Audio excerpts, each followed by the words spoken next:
बच्चों, आज मैं कक्षा 11 जीव विज्ञान अध्याय 4 प्राण जगत में जंतुओं के लक्षण, वर्गीकरण का आधार, जंतुओं में सममित और जंतुओं में संगठन के विभिन्न स्तरों पर अध्ययन करेंगे। यहाँ देखिए अध्याय 4 प्राण जगत एनिमल किंगडम। तो एनिमल किंगडम में सबसे पहले हम पढ़ेंगे कि जंतुओं के लक्षण क्या हैं। तो जंतुओं के प्रमुख लक्षण, इंपॉर्टेंट कैरेक्टरिस्टिक्स ऑफ एनिमल। तो जंतुओं के प्रमुख लक्षण क्या चीज़ हैं कि जंतुओं का आकार क्या होता है, निश्चित होता है। चाहे हाथी हो, घोड़ा हो, गाय भैंस हो, चींटी हो, सबका आकार क्या है, निश्चित है। इसी निश्चित आकार के कारण हम क्या करते हैं, उस जीवधारी को, उस जंतु को पहचानते हैं कि हाथी ऐसा होता है, घोड़ा ऐसा होता है, गाय ऐसी होती है, बैल ऐसा होता है, या बंदर इस प्रकार का होता है। कैसे पहचानते हैं हम, उस जंतु के आकार के आधार पर, क्योंकि हर जंतु का आकार क्या है, निश्चित है। तो जंतु का लक्षण क्या, पहला कि नंबर 1 जंतुओं का आकार निश्चित होता है। दूसरा, जंतुओं में वृद्धि एक निश्चित समय तक होता है। तो सभी जंतु क्या करते हैं, एक निश्चित समय तक ही वृद्धि करते हैं, उसके बाद जंतुओं में वृद्धि रुक जाती है। पौधों में वृद्धि उसके पूरे जीवन काल में होती है, जब तक पौधा जीवित रहता है, परंतु जंतुओं में वृद्धि क्या होती है, एक निश्चित समय तक ही होती है। तो जंतु में वृद्धि एक निश्चित समय तक होता है। नेक्स्ट है जंतु जगत एनिमैलिया के सभी जीवधारी बहुकोशिकीय होते हैं, मीन्स मल्टी सेलुलर होते हैं, और कोशिकाएं सुकेंद्रकीय मीन्स यूकैरियोटिक होती हैं। नेक्स्ट है कि जंतु कोशिकाओं में कोशिकाभित्ति, सेलवाल और हरितलवक एवं बड़ी रिक्तिकाएं नहीं पाई जाती। जंतु कोशिकाओं में कोशिकाभित्ति जो कि पादप कोशिकाओं में पाई जाती है, परंतु जंतु कोशिकाओं में कोशिकाभित्ति नहीं पाई जाती। हरितलवक क्लोरोप्लास्ट भी पादप कोशिकाओं में पाया जाता है, परंतु जंतु कोशिकाओं में हरितलवक नहीं पाया जाता। यह आपने हाई स्कूल में सेल में पढ़ा होगा, या फिर 11th में कोशिका सेल वाले चैप्टर में पढ़ेंगे।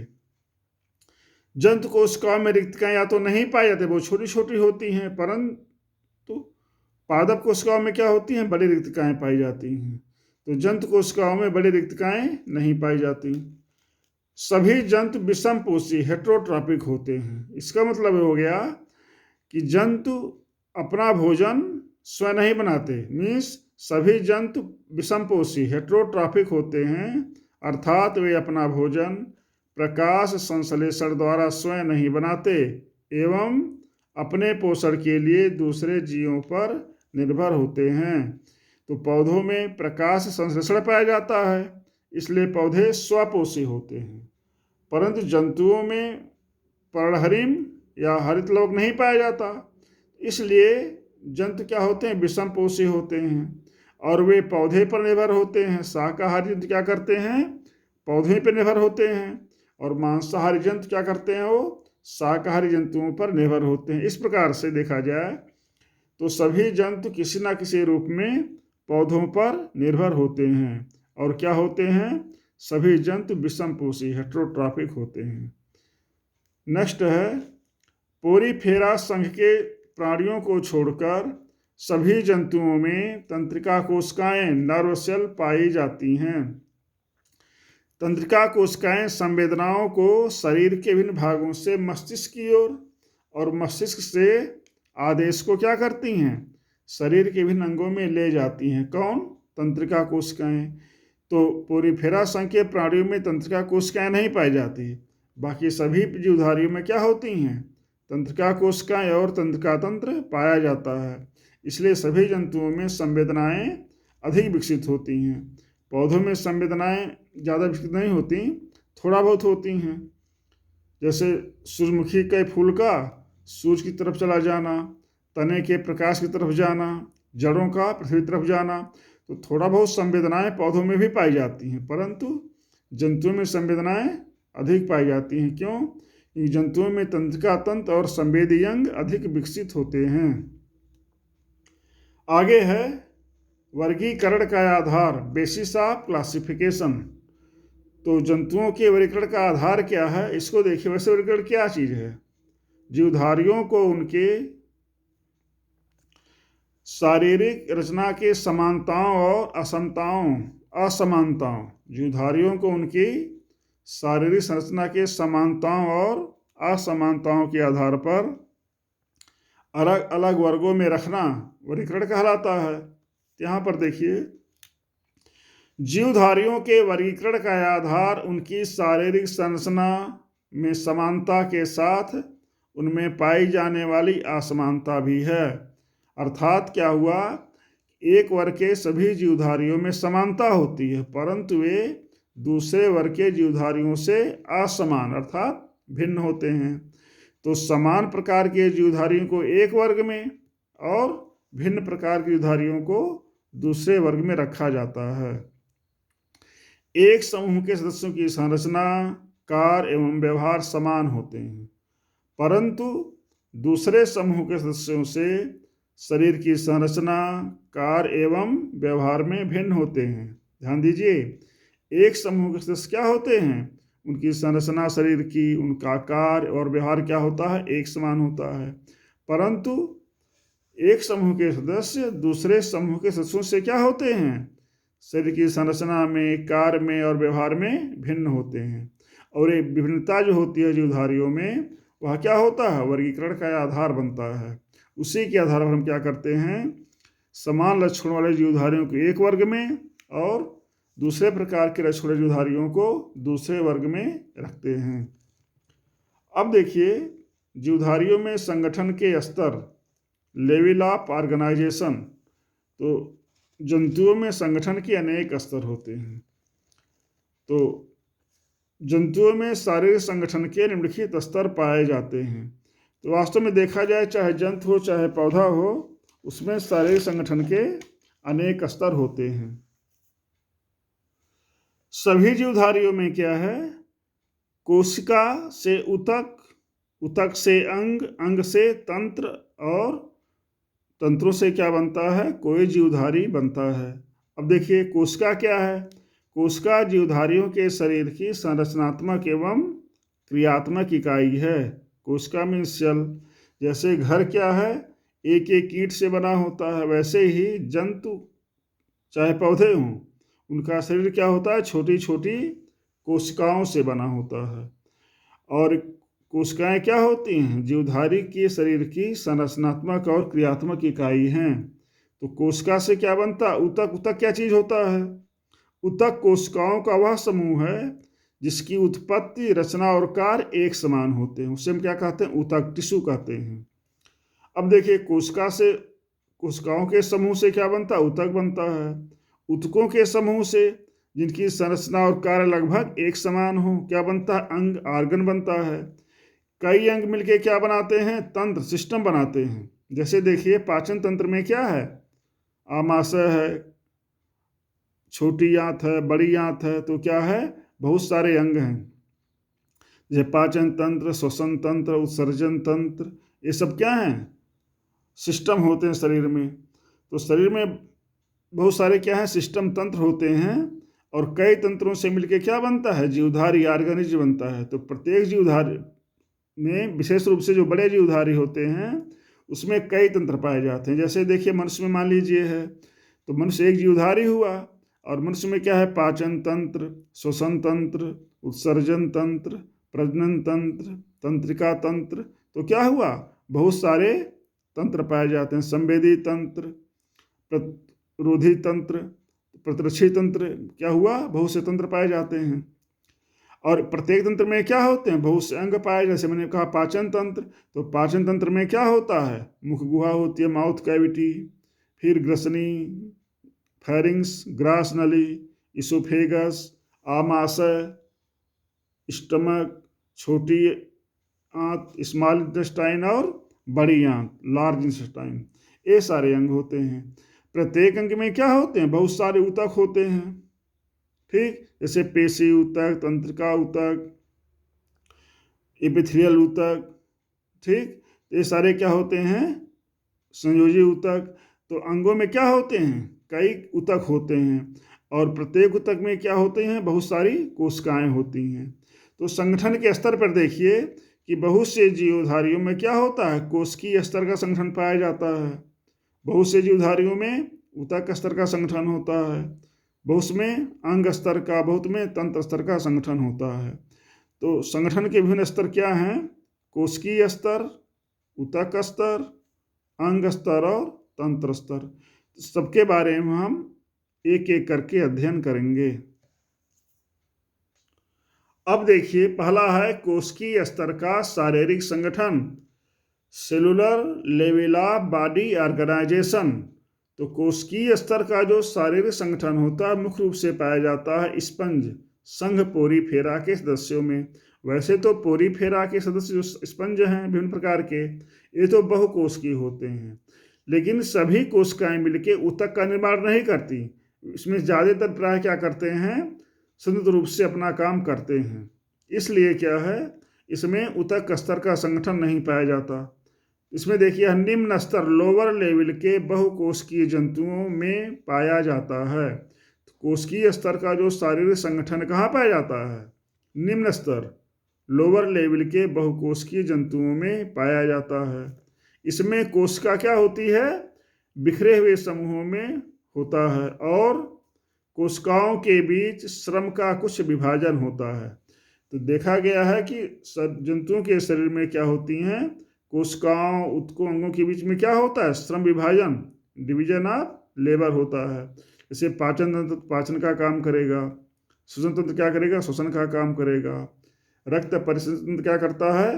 रक्त के परिसंचरण का कार्य करता है। लेकिन यहाँ पर जो कोशिकीय स्तर का शारीरिक संगठन है उसमें कोशिकाओं के बीच श्रम का कुछ विभाजन होता है, बहुत ज़्यादा नहीं होता। जैसे स्पंज पोरीफेरा के सदस्यों में क्या होता है?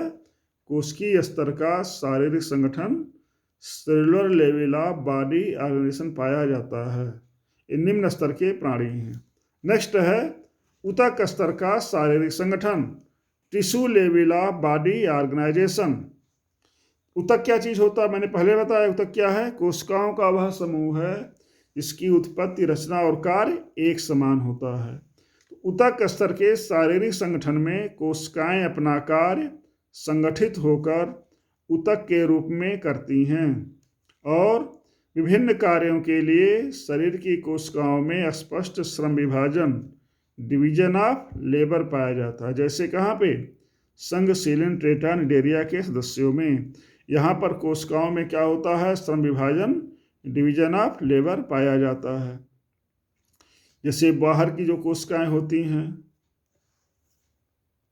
एपिडर्मिस, ये वास्तुचा का निर्माण करती हैं। गैस्ट्रोडर्मिस, ये गैस्ट्रोवेस्कुलर कैविटी अर्थात सिलेंट्रान के चारों ओर पाया जाता है। ऐसे इसमें टेंडिकल्स पाए जाते हैं, स्पर्शक पाए जाते हैं, इसमें दंश कोशिकाएं पाई जाती हैं। उनका काम ही है शिकार को मारना या शत्रुओं से रक्षा करना।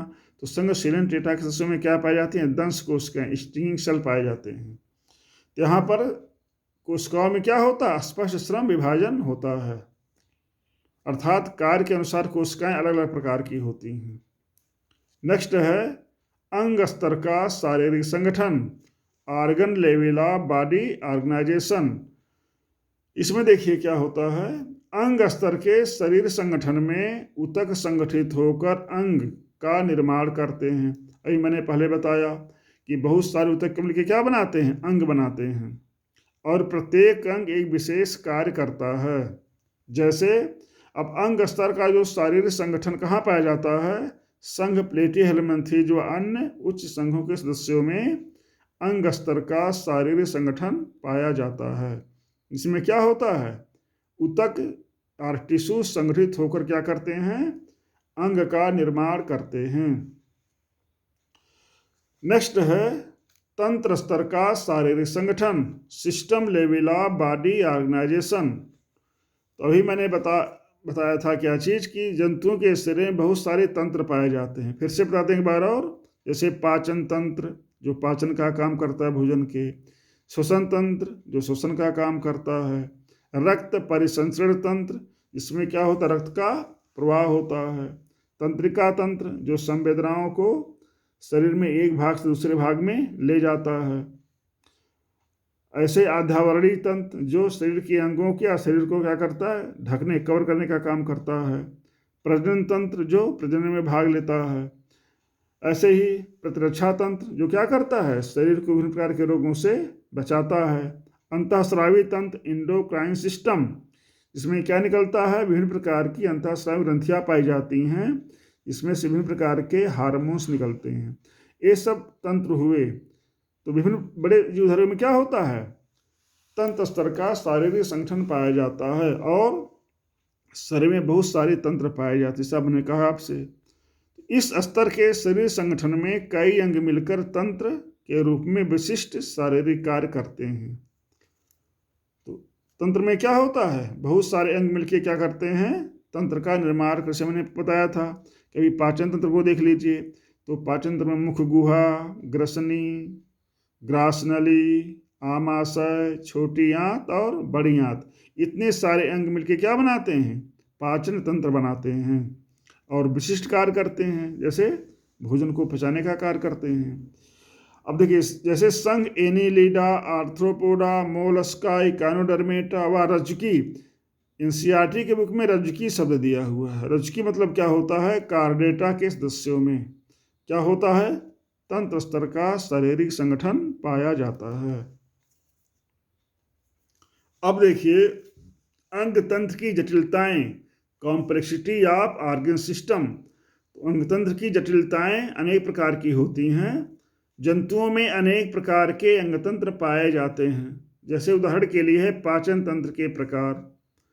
तो टाइप्स ऑफ डाइजेस्टिव सिस्टम, तो पाचन तंत्र मुख्य रूप से दो प्रकार का होता है। पाचन तंत्र दो प्रकार का होता है। क्या चीज, ये है अपूर्ण पाचन तंत्र, इनकम्प्लीट डाइजेस्टिव सिस्टम।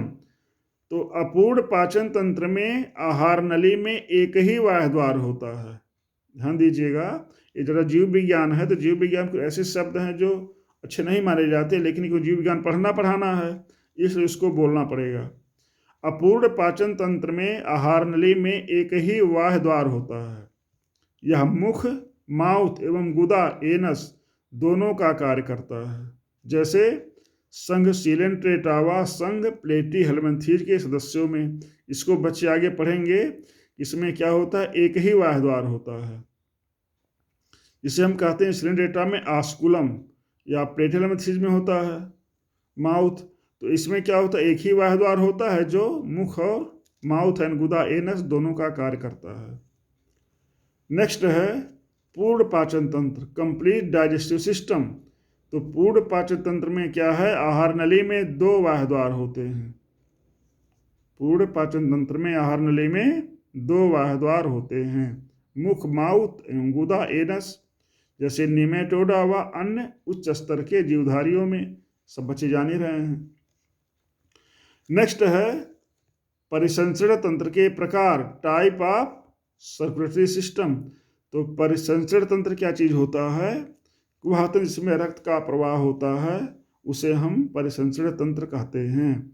तो परिसंचरण तंत्र दो प्रकार का होता है, एक है खुला परिसंचरण तंत्र, open type of circulatory system.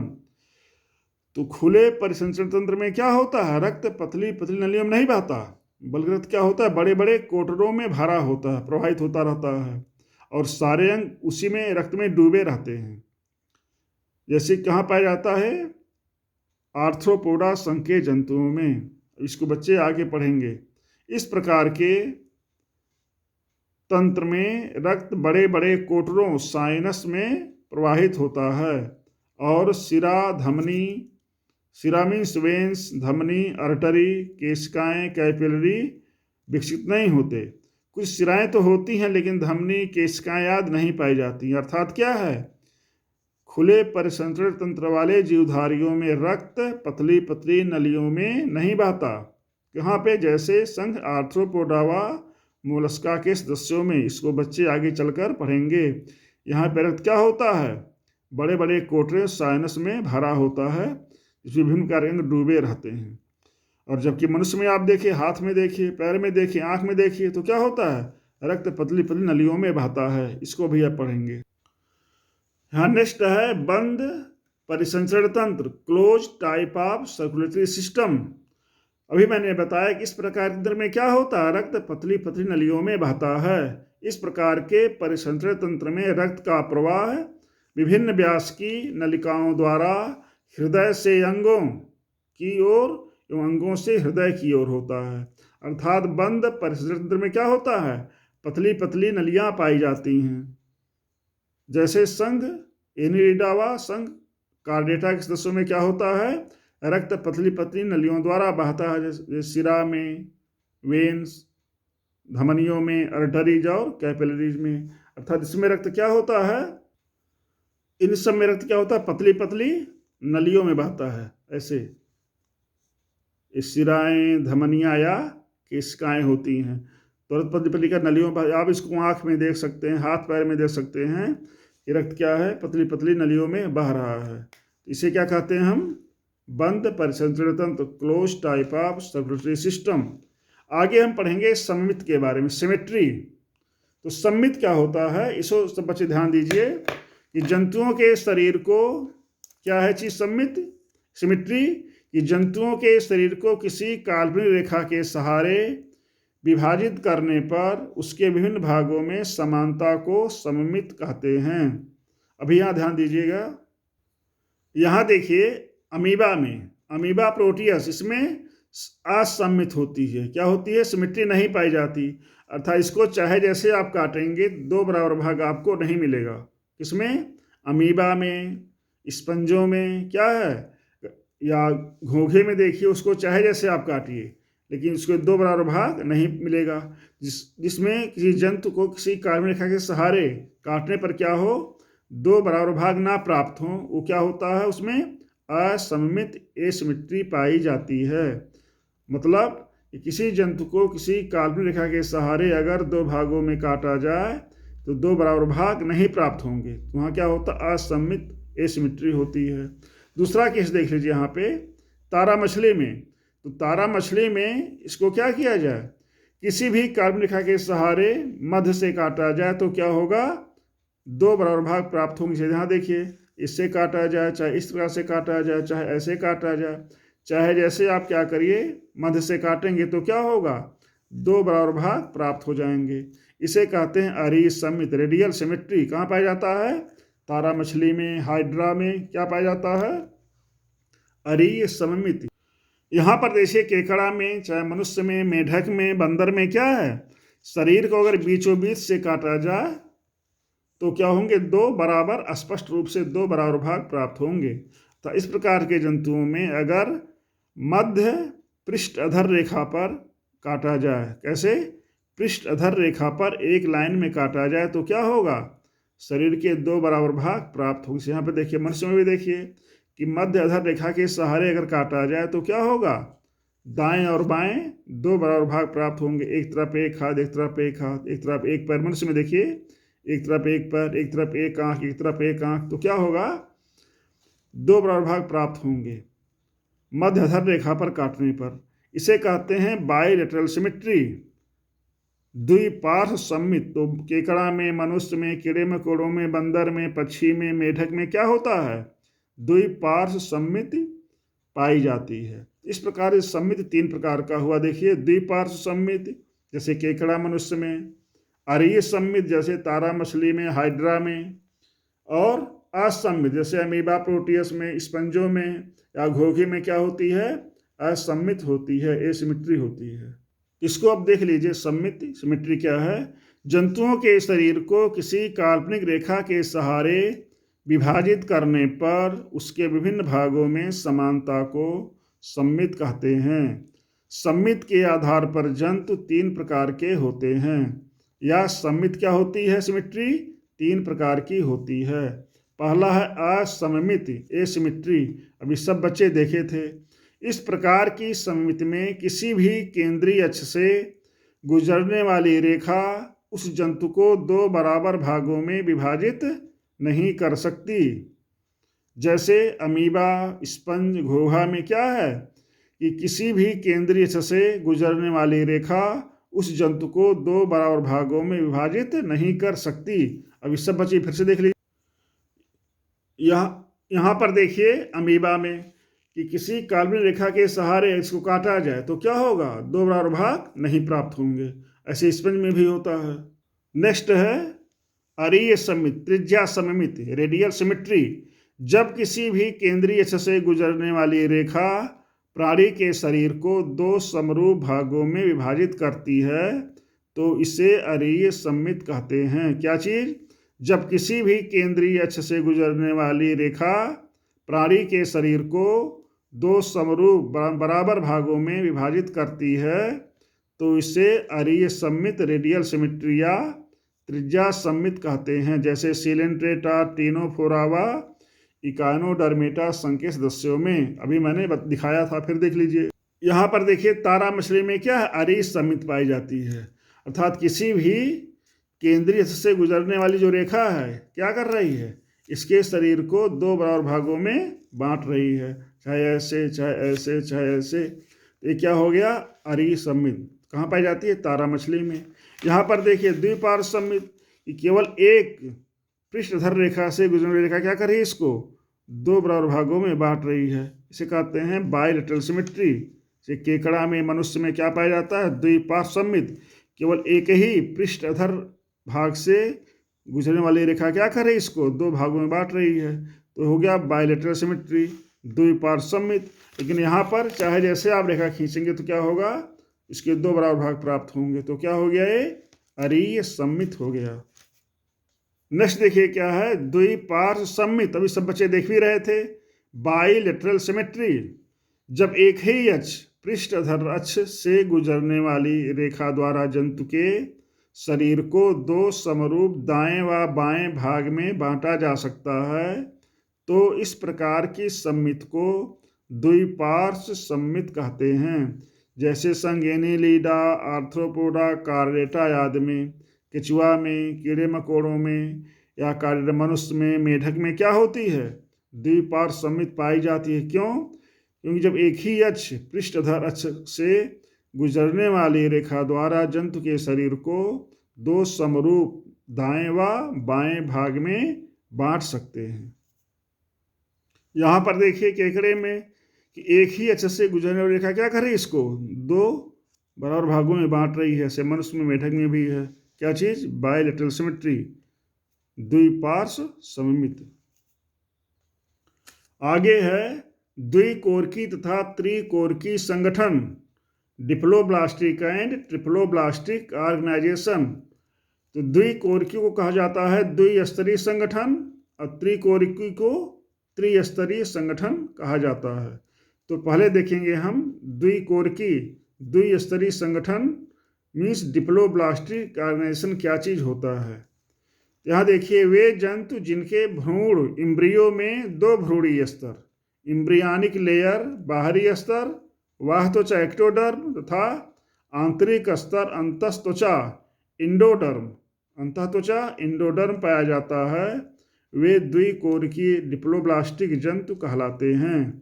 इन दोनों स्तरों के बीच मीसोग्लिया नामक संरचना पाई जाती है। ये कहाँ पाए जाते हैं, संघपोरी फेरावा सिलिंड्रेटा संघ के जंतुओं में। यहाँ पर देखिए, जैसे ये देखिए आप, ये द्विकोरकी डिप्लोब्लास्टिक जंतु और त्रिकोरकी ट्रिप्लोब्लास्टिक जंतुओं में पाया जाता है। द्विकोरकी डिप्लोब्लास्टिक जंतु में क्या होता है, देखिए वाह त्वचा एक्टोडर्म और यहाँ पे है अंदर अंतःत्वचा। वाह त्वचा और अंतःत्वचा के बीच में एक स्थान पाया जाता है, जिसे कहते हैं मीसोग्लिया, अकोशिकीय स्थान होता है, या कोशिकाएं होती भी हैं तो बड़ी ढीली ढाली होती हैं। अर्थात मुख्य रूप से क्या होते हैं, 2 स्तर पाए जाते हैं, वाह त्वचा और अंतःत्वचा। त्रिकोरकी में ट्रिप्लोब्लास्टिक में क्या होता है, 3 स्तर पाए जाते हैं, वाह त्वचा एक्टोडर्म, मध्य त्वचा मीसोडर्म और अंतःत्वचा इंडोडर्म। तो द्विकोरकी में केवल 2 स्तर हैं, देखिए वाह त्वचा और अंतःत्वचा। त्रिकोरकी में 3 कोशिकाओं का स्तर है, वाह त्वचा, मध्य त्वचा और अंतःत्वचा। द्विकोरकी में मध्य त्वचा के स्थान पर क्या पाया जाता है, मीसोग्लिया पाया जाता है। ठीक, ये द्विकोरकी और त्रिकोरकी में अंतर है। अब आप देखिए कि त्रिकोरकी त्रिस्तरीय संगठन क्या है। ट्रिप्लोब्लास्टिक ऑर्गेनाइजेशन, तो वे जंतु जिनके भ्रूण इंद्रियों में 3 भ्रूणीय स्तर 3 एम्ब्रियनिक लेयर, या 3 जर्मिनल लेयर। बाहरी स्तर बाह्य त्वचा एक्टोडर्म, बीच में मध्य स्तर मध्य त्वचा मीसोडर्म, और भीतरी स्तर अंतः त्वचा इंडोडर्म पाई जाती है।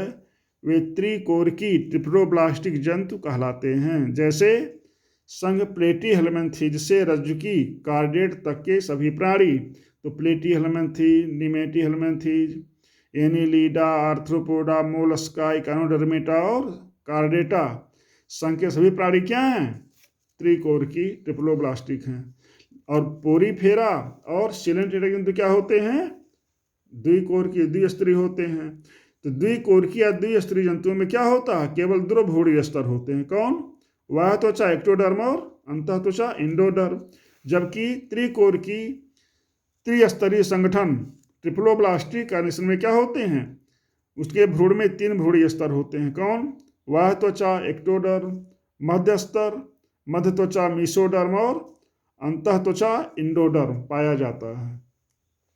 तो सब बच्चे देखिए 3 स्तर होते हैं इसमें, त्रिकोरकी ट्रिप्लोब्लास्टिक में। और द्विकोरकी में 2 स्तर होते हैं। ये जो द्विस्तर या 3 स्तर है कोशिकाओं का, ये क्या करता है? जो भ्रूण में पाया जाता है, बड़े होने पर शरीर के विभिन्न अंगों का और विभिन्न तंत्रों का निर्माण करता है। तो भ्रूण के जो 2 स्तर हैं या भ्रूण के जो ये 3 स्तर हैं, ये क्या करते हैं? आगे चल करके जब वो शिशु में बच्चा बदलता है तो क्या होता है? शरीर के विभिन्न अंगों का और तंत्रों का निर्माण करते हैं। तो द्विकोरकी में देखिए 2 कोशिकीय स्तर हैं, बाह्य त्वचा एक्टोडर्म और अंतः त्वचा इंडोडर्म। दोनों के बीच में मीसोग्लिया नाम की रचना पाई जाती है, इसमें कोशिकाएं या तो नहीं होती या बहुत कम होती हैं। त्रिकोरकी में क्या है? त्रिस्तरीय होते हैं, बाह्य त्वचा एक्टोडर्म, मध्य त्वचा मीसोडर्म, यहाँ देखिए अंतः त्वचा इंडोडर्म। तो 3 स्तर हो गए यहाँ, ठीक ना। इसे कहते हैं त्रिकोरकी, जो संघ प्लेटीहेलमिन्थीज से लेके आगे के सभी जंतुओं में पाया जाता है। यहाँ पर देखिए चीज है, ठीक। अब इसका नोट भेज दे रहे हैं।